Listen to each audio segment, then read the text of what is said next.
Hey guys, thanks a lot for watching the video.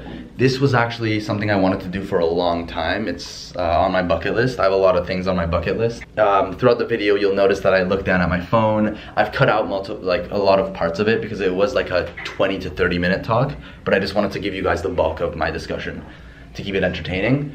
I know I ended up... How this your book? Yeah, could you give me like 2 minutes? Yeah, thanks. Other than that, I hope you enjoyed. I'm passionate about computer science because I know it's a industry that is prevalent and immersed into every other industry from healthcare to customer service. I'm Middle Eastern and parents obviously want you to be like a doctor, an engineer or something like that. And I remember I got accepted for biomedical engineering, biomedical sciences and computer science. And I was torn between like what to choose. First, for biomedical sciences, it was like if I wanted to be a doctor, it's such a lengthy process. It's like 10 years of studying. And for biomedical engineering, I realized I couldn't enjoy it to its fullest because we're limited to this physical reality and we can't build anything we can think of. But with computer science and software development, I noticed like I could build whatever I could think of, anything I think in my head, I could construct. And I was always creative growing up, so that combination of science and like analytical thinking. So because this skill is so valued, I feel like we can be very innovative, and I feel like developers can push society forward by creating crazy innovative tools. And I feel like just by changing the way we think, we can easily build impactful tools. So for example, like a year and a half ago, I built an application for fun because I was trying to learn Swift, which is iOS development. And it was so interesting that I was able to take a thought and translate it into an actual application. I think that's where the power comes in developers. Like we get to take words and change it into physical, real objects.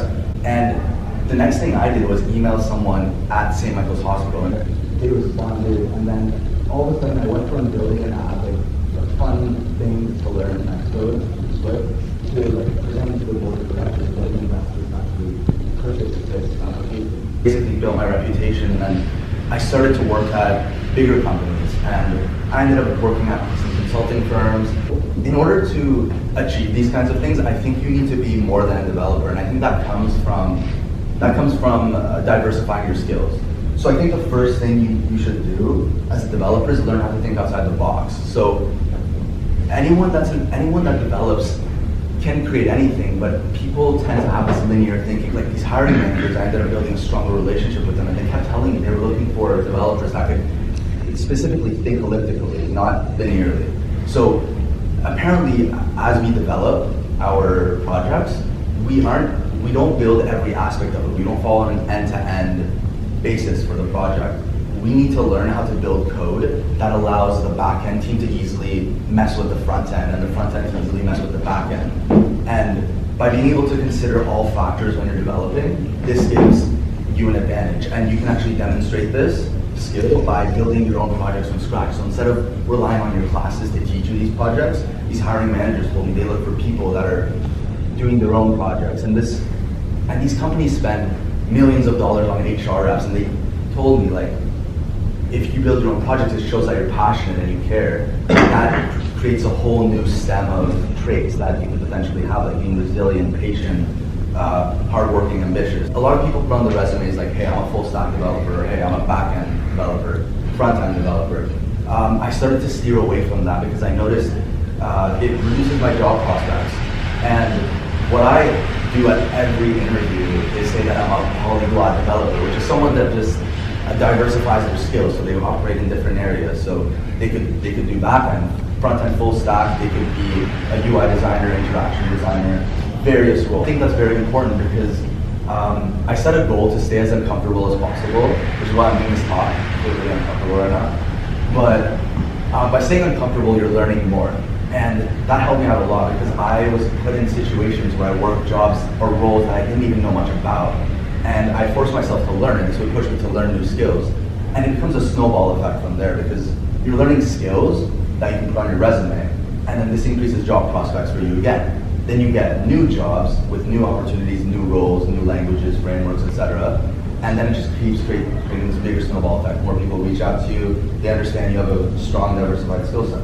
So the last thing that I wanted to talk about are hackathons. I think hackathons are a great way to diversify your skill set because a lot of, like, in the past, so I'm pretty involved in my school, and people have walked up to me and told me, like, I can't think outside of the box too much. I can't think of a real life problem and build a project for that to solve it. And I think hackathons are a good way to deal with that issue because companies approach you, give you a challenge, and they tell you what to do. They tell you, hey, I have this issue, can you fix it?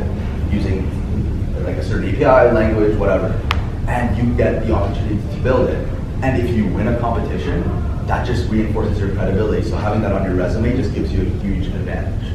And another aspect for hackathons I think people should consider is getting funding from their schools. Like, I participated in hackathons in Germany and Japan as well, and I've had contract jobs there. And I think and I ended up getting this funding just by approaching some random people, filling out some forms and presenting to a small board at my school. And people forget that there's student funding always available for people to actually fly internationally. And having that idea, telling an employer I've flown internationally for a competition is a huge deal, even if you don't win. I guess I want to wrap this up with passion, like a quick little thing on passion. So I feel like in order to do all of this, you need to be passionate about your field. You can't really go, like, this is very extreme stuff, like thinking outside of the box, tailoring your mindset in a certain way. This all requires passion, so you have to push yourself. You have to really enjoy the field to do this.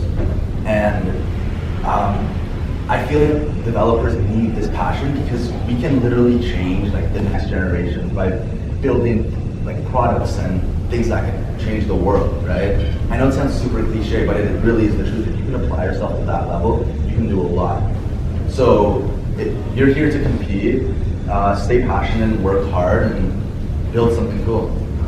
Thanks a lot, guys.